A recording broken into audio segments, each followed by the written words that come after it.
O que faremos com Jesus neste Natal? É o tema da reflexão à luz de Mateus capítulo 2, a partir do verso 1.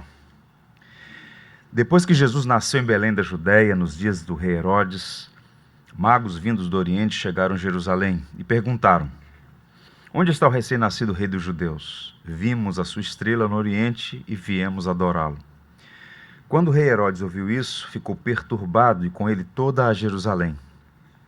Tendo reunido todos os chefes dos sacerdotes do povo e dos mestres da lei, perguntou-lhes onde devia nascer o Cristo. E eles responderam: Em Belém da Judéia, pois assim escreveu o profeta. Mas tu, Belém, da terra de Judá, de forma alguma és a menor entre as principais cidades de Judá, pois de ti virá o líder que, como pastor, conduzirá Israel, o meu povo.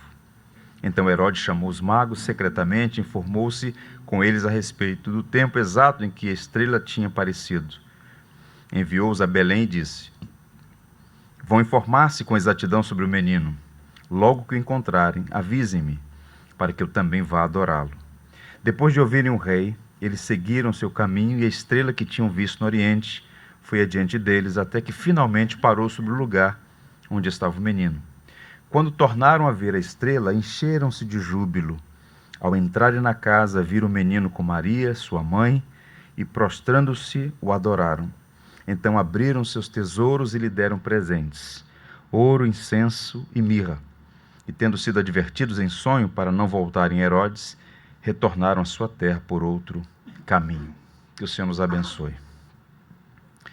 O evangelista Lucas, nos capítulos 1 e 2, narra algumas histórias interessantes relacionadas à pessoa de Jesus. Uma delas é que havia um ancião em Israel, um homem muito piedoso, chamado Simeão, e que aguardava com grande expectativa a chegada do Messias. E quando Simeão teve a oportunidade de ver o pequeno Jesus, ainda bebê, ele disse no Evangelho de Lucas: Esse menino está destinado a ser o responsável pela queda e pelo soerguimento de multidões em Israel e a ser um sinal de contradição. O que é que aquele judeu, rabi, piedoso, ancião, disse com essas palavras? É que Jesus, e tem sido assim desde o seu nascedouro, desde o seu nascimento, tem sido amado e odiado.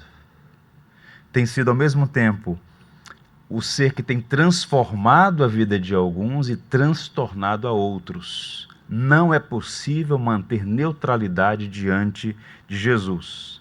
E nessa passagem que nós lemos, do ponto de vista da tradição cristã, nós encontramos 4 reações distintas em relação a Jesus. Há aqui 4 grupos humanos que, historicamente, demonstram as atitudes dos homens para com a pessoa de Jesus. Quais são elas? Hostilidade, indiferença, ignorância e reverência. Eu queria sua atenção para pensar nessa passagem e como ela se aplica ao nosso tempo. Vejam, os versos 3 e 13 mostram a hostilidade, a reação de Herodes o Grande. O texto é muito claro ao dizer que quando Herodes ouviu falar do rei Jesus, daquele que nasceu para reinar, ele ficou perturbado, e junto com ele toda a Jerusalém.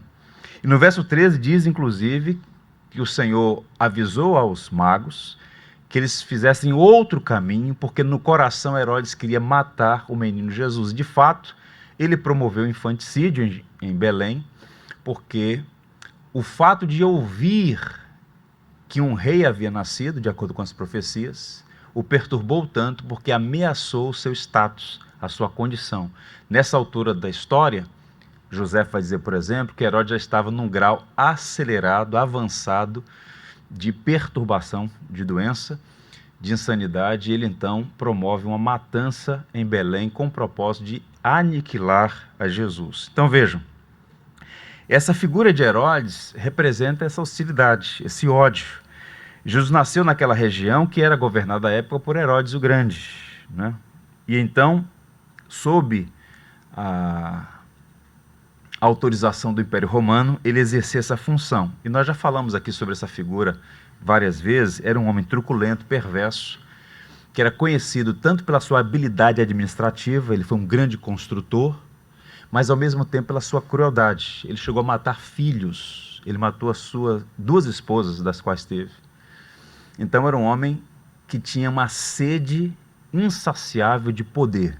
Então a informação de que um rei havia nascido em Belém o perturbou. No primeiro momento ele quis ludibriar os magos, dizendo: olha, quando vocês encontrarem, me informem o local do nascimento, que eu vou para lá adorar também. Mas no fundo, ele queria matar Jesus. Havia uma hostilidade em relação a Jesus. Esse ódio antigo, porque Herodes é um meio judeu.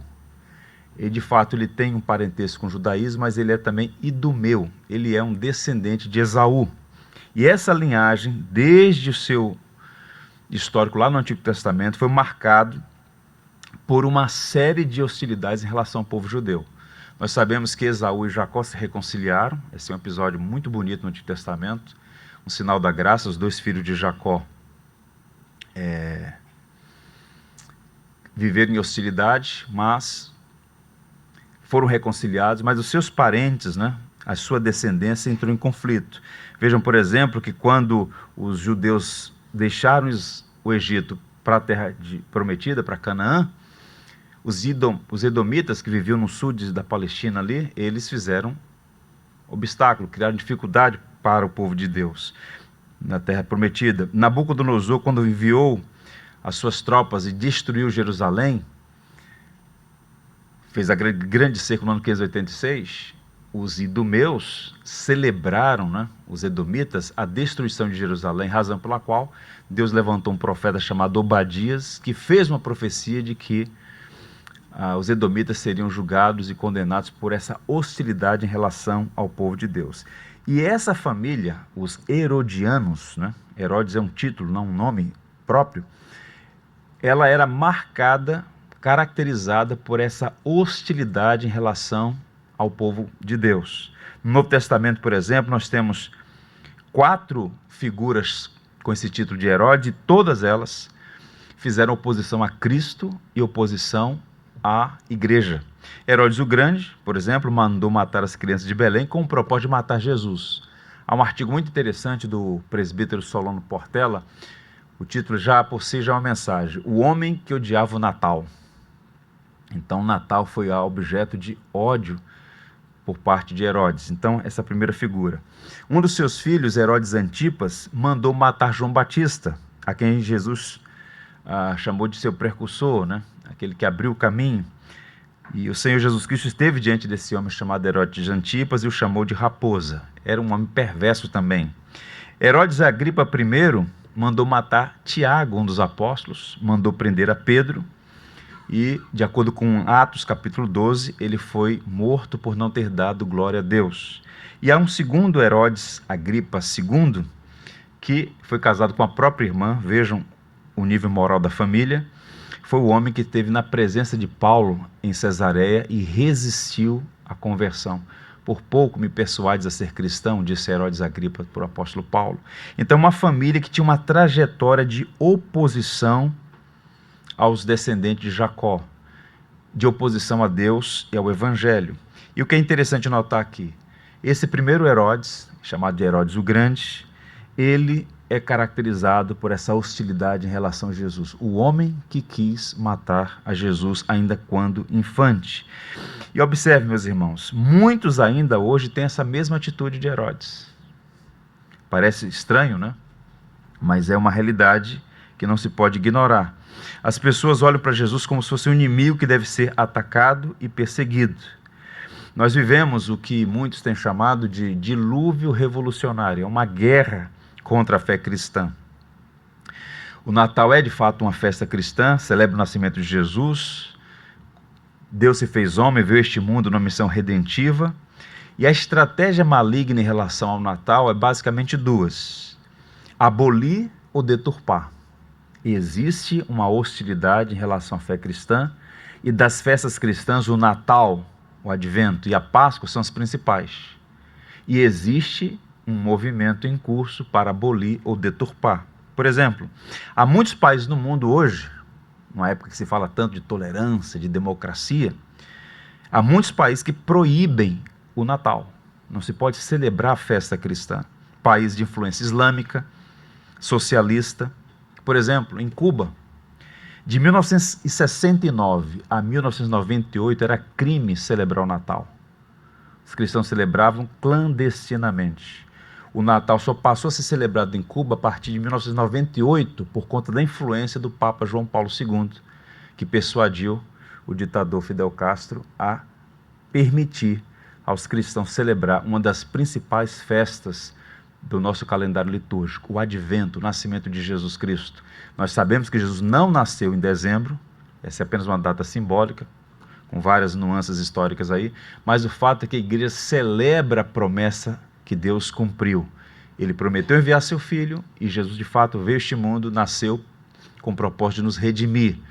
Então, existem pessoas que abertamente fazem hostilidade a Jesus, a sua obra, às festas cristãs. Agora, curiosamente, há também aqueles que fazem uma hostilidade, eu diria, velada por meio da deturpação da festa do Natal, né? No Ocidente, por exemplo, boa parte do Ocidente é influenciada pela fé cristã. Veja o nome das cidades: São Paulo, né? Vitória, várias cidades com nome e várias personalidades com nomes bíblicos cristãos, revela que o Ocidente recebeu uma forte influência do cristianismo. E mesmo nesses países das chamadas democracias ocidentais, existe um duplo movimento para abolir. Essa semana ainda eu li um artigo em que o atual primeiro-ministro da Inglaterra, está querendo promover, aceitar uma proposta para não ter mais celebração do Natal na Inglaterra, para não ofender os estrangeiros. Os cristãos hoje já são a minoria na Inglaterra. Então percebam, uma hostilidade que pode ser aberta ou pode ser sutil. Como é que ela funciona sutilmente? Com uma deturpação do Natal. Você conversa com uma pessoa e fala, que seja um Natal de luz, de amor. Eu já fico arrepiado. Aquele negócio de luz, de amor, parece bonito, mas isso é muito paganismo por vezes. Então, Natal de luz, né? Que seja um Feliz Natal independente da sua religião. Não pode existir Natal independente, Feliz Natal independente da religião. Porque o Natal está relacionado à fé cristã. O Natal, quando nós afirmamos Feliz Natal, nós estamos falando um abençoado tempo de celebração, porque Deus cumpriu a sua promessa. Então a gente não pode entrar nessa onda de esvaziamento dos conteúdos cristãos, de deturpação da fé cristã. Isso está acontecendo tanto no Natal quanto na Páscoa. Boa parte dos brasileiros estão acostumados aí, né, via de regra, com a linguagem, né, cristã, Jesus, Natal, Páscoa, mas existe, por vezes, um esvaziamento do sentido primário, do significado da palavra. Então essa hostilidade, para finalizar, ela pode ser aberta ou sutil, mas existe, muito tristemente, Herodes em curso aí, tentando abolir ou deturpar o sentido do Natal. João capítulo 3, verso 19 diz assim: e a condenação é esta, que a luz veio ao mundo e os homens amaram mais as trevas do que a luz, porque as suas obras eram más. Então, essa atitude é absolutamente reprovável, que nenhum de nós seja encontrado com espírito de hostilidade em relação ao Natal, e que nós sejamos arautos da graça para mostrar àqueles que eventualmente demonstram não compreender ou demonstram um grau de hostilidade o verdadeiro sentido do Natal. A segunda atitude nessa passagem nós vamos chamar de indiferença. A reação dos escribas e doutores da lei. Nos versos 4 a 6, para ler novamente, é dito assim: e congregados todos os principais sacerdotes e os escribas do povo, perguntou-lhes onde havia de nascer o Cristo. E eles disseram: em Belém de Judeia, porque assim está escrito pelo profeta: e tu, Belém, terra de Judá, de modo nenhum és a menor entre as capitais de Judá, porque de ti sairá o guia que há de apacentar o meu povo Israel. Quem eram esses príncipes sacerdotes, esses escribas do povo? Eram os teólogos, os eruditos, homens que conheciam a Torá, a lei, conheciam de memória os escritos, os salmos, as profecias, tanto é que quando eles são perguntados, eles localizam a profecia concernente ao nascimento do Messias. Portanto, era um homem que tinha um conhecimento. Eles eram iluminados pela luz da verdade, mas se mostraram absolutamente indiferentes. Não é impressionante isso? Magos vieram do Oriente, reuniram-se na corte em Jerusalém, perguntaram sobre o menino rei que nasceria. Eles informam a profecia, mas absolutamente indiferentes. Eles estavam a 10 quilômetros do local do nascimento de Jesus, mas não se movimentaram em nenhum momento para visitá-lo.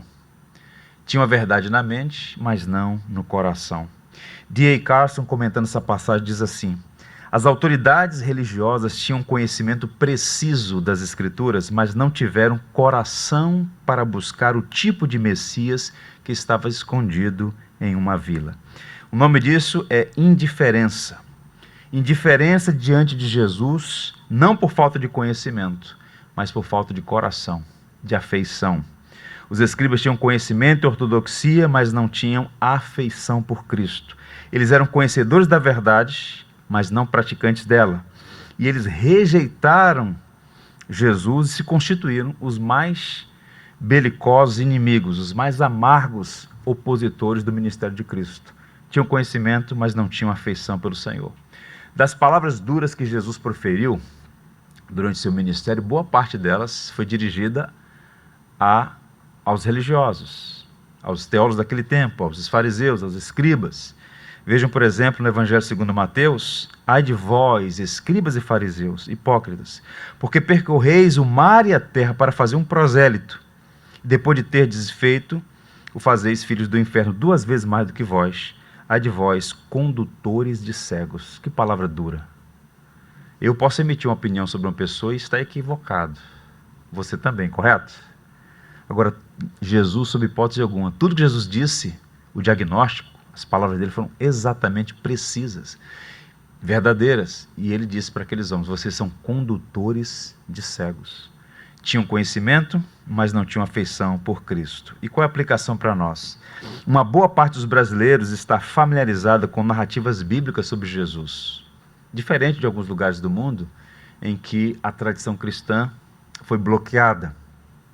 Mesmo aquelas pessoas que são, digamos, indiferentes, se você perguntar sobre Jesus, ela vai emitir uma opinião, ela tem uma ideia, ainda que superficial.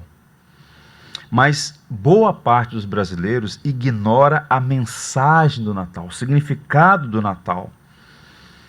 Ano após ano se mostram absolutamente indiferentes. E com esse movimento de paganização das festas cristãs, já existe a indústria do entretenimento, né? Cidades são decoradas, muitas luzes, né? Natal luz e etc e tal. E as pessoas ficam embevecidas de todo esse glamour, mas ao mesmo tempo absolutamente indiferentes em relação à pessoa que é celebrada no Natal. Paris, por exemplo, é conhecida como a cidade luz. Fica ainda mais bonita nesse período do ano, até por conta da estação, né? O inverno. E a cidade iluminada, a neve, aquelas coisas todas, as pessoas ficam encantadas com aquilo. Mas, ao mesmo tempo, uma geração inteira indiferente em relação a Jesus. Quanta cegueira, quanta loucura. Aqueles escribas estavam nesse mesmo comportamento. Conheciam a verdade, mas viviam indiferentes a ela. E há muita gente hoje assim, irmãos, que conhecem a palavra, mas vivem de acordo com os seus próprios pensamentos. Tem luz na mente, mas não tem fogo no coração. Conhecem muito a respeito de Deus, mas não desfrutam da intimidade com Deus. Paulo falou sobre isso quando escreveu a Tito. No capítulo 1, verso 16, é dito assim: confessam que conhecem a Deus, mas negam-no com as obras. Afirma conhecer, mas acaba negando por suas obras. No caso, os escribas se comportaram assim, eles se mostraram absolutamente indiferentes. Pecado de Herodes: hostilidade. Pecado dos escribas: indiferença. Vejam como a Bíblia é atual.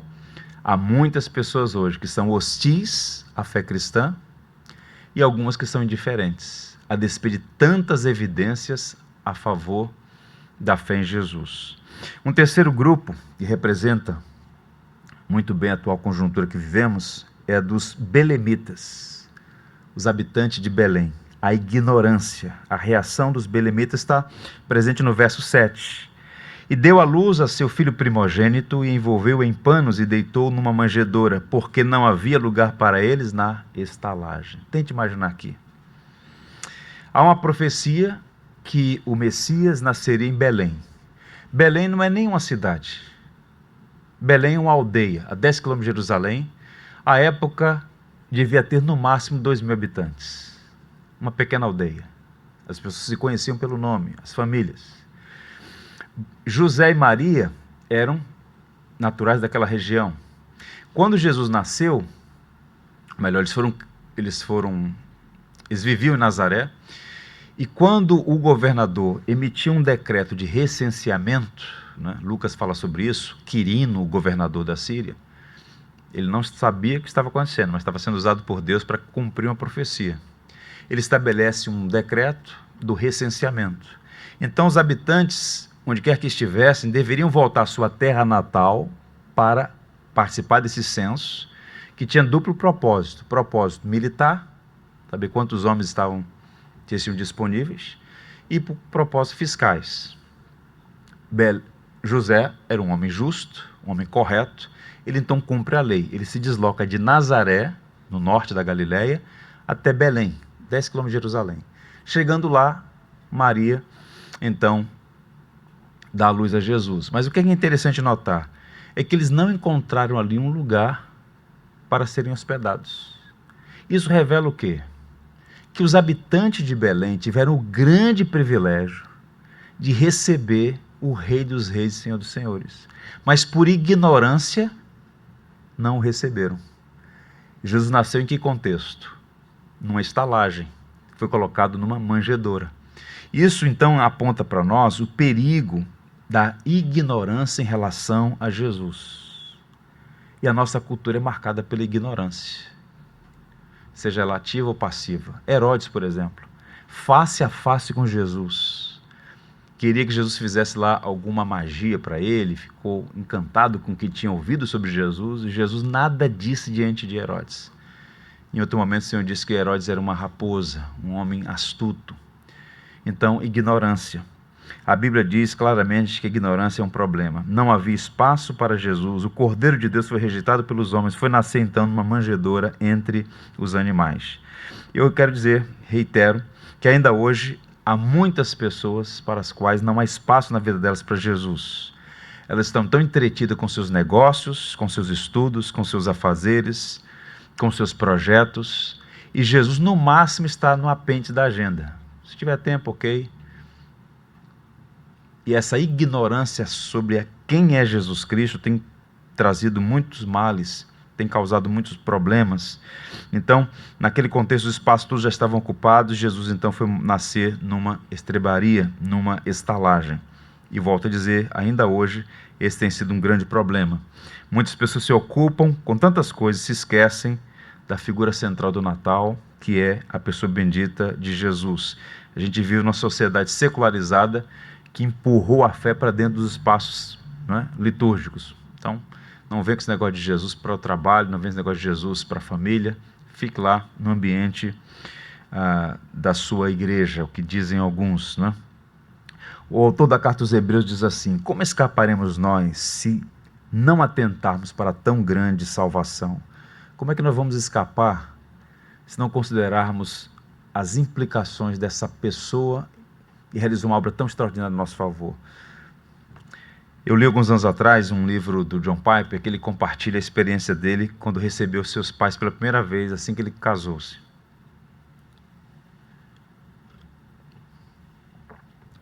Ele é casado com a Noel, é o nome da esposa dele, salvo engano. E depois de uns 40 dias, os pais dele foram visitá-los. E aí fizeram um almoço e tal. Enquanto ele estava ali na pia, conversando com o pai, ele perguntou: e pai, o que você achou da casa e tal? Aí o pai dele falou assim: filho, eu gostei muito da sua casa, parabéns, bonita, tudo muito organizado, mas eu senti falta de uma coisa aqui na sua casa. Aí o John Piper já regalou os olhos. O pai falou assim: não há nada na sua casa que aponte para a fé cristã. Nada.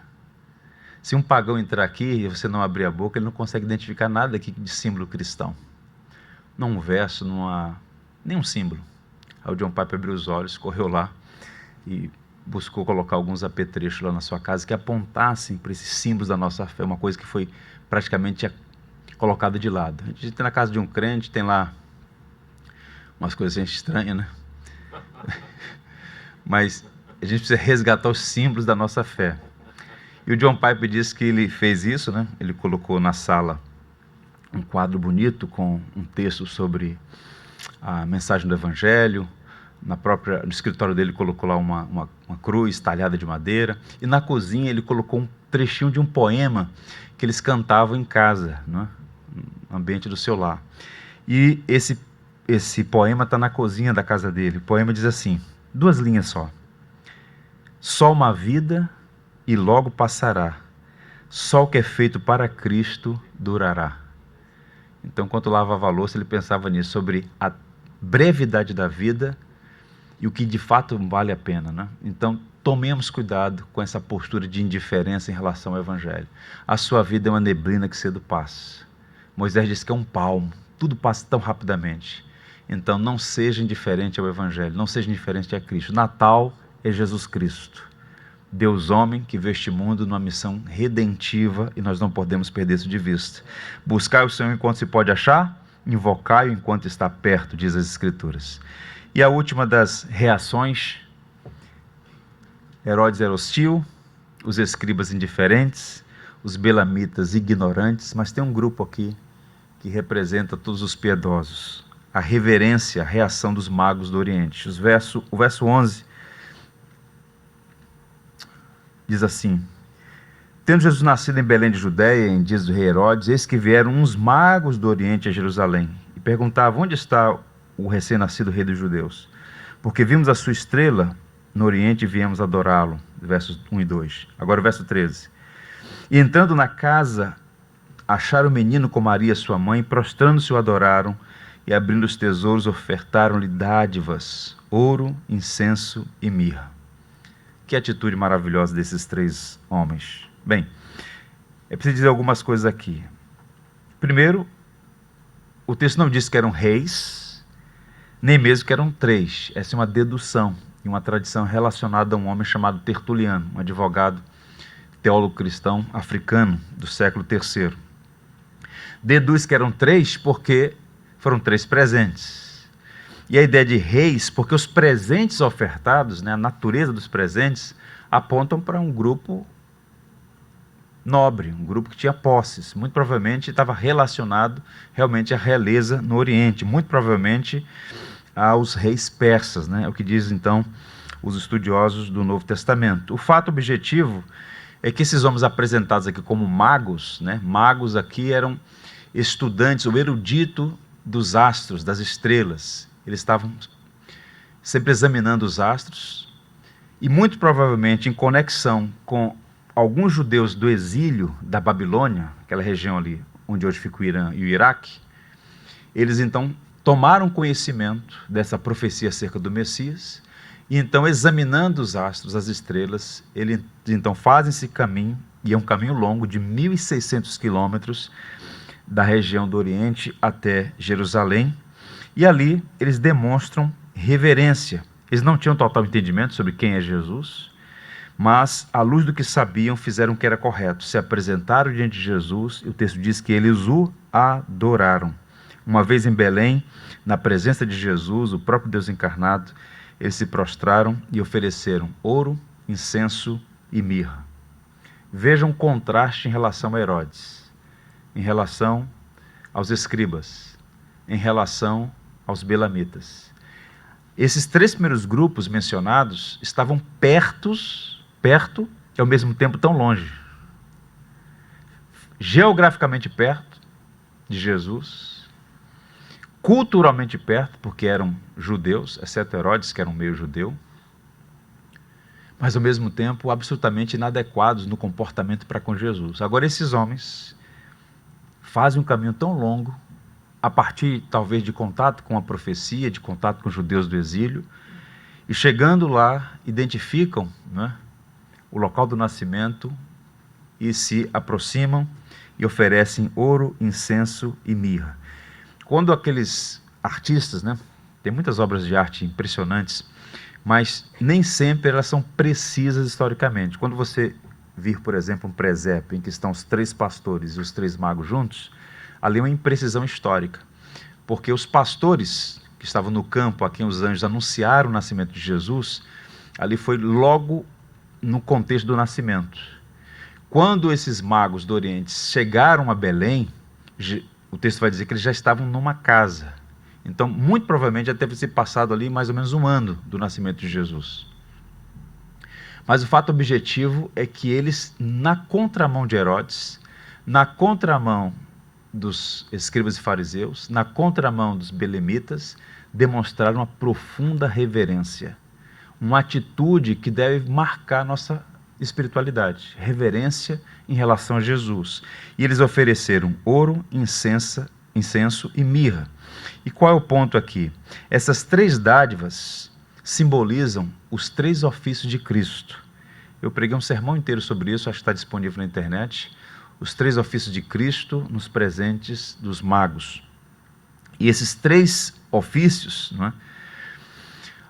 É uma releitura dos ofícios de Israel, os mais importantes das instituições, o profeta, o sacerdote e o rei. E esses 3 ofícios eram distintos.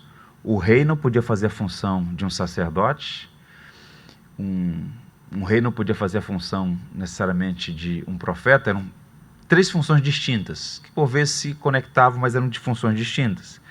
O profeta falava as palavras de Deus ao povo, o sacerdote oferecia sacrifícios e orações, louvores a Deus em favor do povo, e o rei governava como representante de Deus.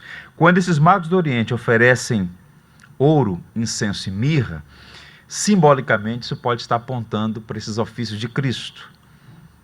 Incenso para o sumo sacerdote, por meio do qual nós temos acesso a Deus. Mirra para o supremo profeta que nos revelou a glória de Deus, Pai. E o ouro para aquele que é o rei dos reis e senhor dos senhores. Portanto, na tradição cristã, Jesus é profeta, sacerdote e rei. Que maravilha! Os batistas, desde seu nascimento, né, na Inglaterra no século XVII, absorveram esse entendimento teológico e registraram na sua confissão de fé de 1689. Deixa eu ler para vocês qual é o entendimento dos batistas em relação a isso. Este número e ordem de ofícios são necessários. Precisamos de seu ofício profético por causa da nossa ignorância, por causa da nossa alienação de Deus e da imperfeição de nossos melhores serviços. Precisamos de seu ofício sacerdotal para nos reconciliar e nos apresentar aceitáveis a Deus. E para o nosso resgate e segurança contra nossos adversários espirituais, precisamos de seu ofício para nos convencer, subjugar, atrair, sustentar, libertar e preservar para o seu reino celestial. Então a igreja cristã confessa que Jesus Cristo é rei, profeta e sacerdote. E esses presentes ofertados estão simbolizando isso. Quem é Jesus? Quem é aquela criança em Belém? Ele é o Rei dos Reis, ele é o supremo profeta, ele é o sumo sacerdote que nos conecta a Deus. Então percebam, saber quem é Jesus deve promover em nós a afeição e um profundo senso de reverência por ele, o que está evidente na atitude desses magos. Muito provavelmente deve ter sido 3 mesmo. Então, o que nós vamos fazer com Jesus neste Natal? Perguntas que eu já fiz a mim mesmo e quero fazer aos irmãos. Há lugar para Jesus no nosso Natal? Nas celebrações do Natal? Nosso coração é dele, inteiramente dele? O Natal é apenas uma oportunidade para a troca de presentes e reencontrar a família e mesa farta? Embora essas coisas todas tenham seu valor, irmãos, o Natal é Jesus Cristo. É tempo de parar e refletir sobre a benevolência de Deus em nosso favor, a sua fidelidade ao cumprir a sua promessa. E o cristão, ele tem um papel pedagógico na sociedade, né? Quando a gente fala de evangelização, de levar as pessoas ao conhecimento de Cristo, de ter essa atitude intencional e o desejo sincero de ver mais pessoas abraçando o Evangelho, sendo suas vidas transformadas. Essa evangelização tem um caráter também apologético. O que significa isso? Que nós precisamos defender a verdade. E você conhece pessoas, talvez sejam bem próximas a você, que estenderão as mãos nos próximos dias e sinceramente lhe darão um Feliz Natal sem nenhuma compreensão dessa mensagem. Algumas vão por brincadeiras, né? Por uma atitude ou outra, e é quase um hobby hoje fazer brincadeiras com a fé cristã. Se é cristão pode fazer, só não pode com outras religiões, mas se é cristão pode fazer o que quiser. Então, existe uma hostilidade, uma ignorância, uma indiferença, mas nós precisamos mostrar pela nossa própria atitude em relação à festa cristã, o Natal, qual deve ser a atitude dos homens, né? Uma atitude de reverência a Deus pelo que Ele fez ao cumprir sua promessa em nosso favor. Há um autor chamado Richard Foster, numa obra clássica chamada Celebração da Disciplina, salvo engano é esse o título do livro, ele diz assim: vivemos ansiosos num país distante, um país de alvoroço, de multidões apressadas, um país de escaladas, empurrões e atropelos, um país de frustração, de medo e intimidação. E Ele, nosso Pai, nos convida a voltar para casa, para o lar da serenidade, paz e alegria, para o lar da intimidade, aceitação e afirmação. Então percebam como os dias estão corridos, acelerados, as pessoas estão cada vez mais intensamente afobadas. E a gente precisa, pedagogicamente, fazer uma avaliação nossa, um autoexame, parar e tranquilizar a nossa alma diante daquilo que é mais importante. O Natal é um tempo de reflexão, o tempo do Advento é um momento para a gente parar e pensar sobre o que é mais importante. E sem dúvida alguma, o ponto de partida é Cristo. Saber quem Ele é, o que Ele fez por nós e, nesse contexto, ajudar aqueles que nós amamos, inclusive, que estão perto de nós, numa época como essa, ensinar para eles qual deve ser a atitude adequada diante de Jesus. Não podemos aceitar hostilidade, nem indiferença, nem ignorância, mas a atitude de reverência, porque Jesus é rei, sacerdote e profeta. Bem, recomendação final. Que Deus nos livre de ser estúpidos como Herodes, insensatos como os escribas ou negligentes como os belemitas. Que Deus nos ajude a ser sábios como os magos do Oriente. Que nós possamos reconhecer todo dia e o dia todo que Jesus é nosso rei, nosso sacerdote supremo e o nosso profeta perfeito. Amém? Amém. Se alguém me ama, guardará a minha palavra, e o meu Pai o amará, e viveremos para ele, e faremos nele morada. Amém. Vamos ficar em pé e vamos expressar nossa fé por meio de uma canção que diz: eu sei o sentido do Natal, pois na história tem o seu lugar. Tudo que tens feito, por tudo que vais fazer, por tuas promessas e tudo que és, eu quero te agradecer com todo o meu ser. Te agradeço, meu Senhor. Te agradeço, meu Senhor. Te agradeço por me libertar e salvar, por ter morrido em meu lugar. Te agradeço, Jesus, te agradeço. Eu te agradeço, te agradeço por tudo que tens feito, por tudo que vais fazer, por tuas promessas e tudo que és. Eu quero te agradecer com todo o meu ser. E aí? Te agradeço, meu Senhor.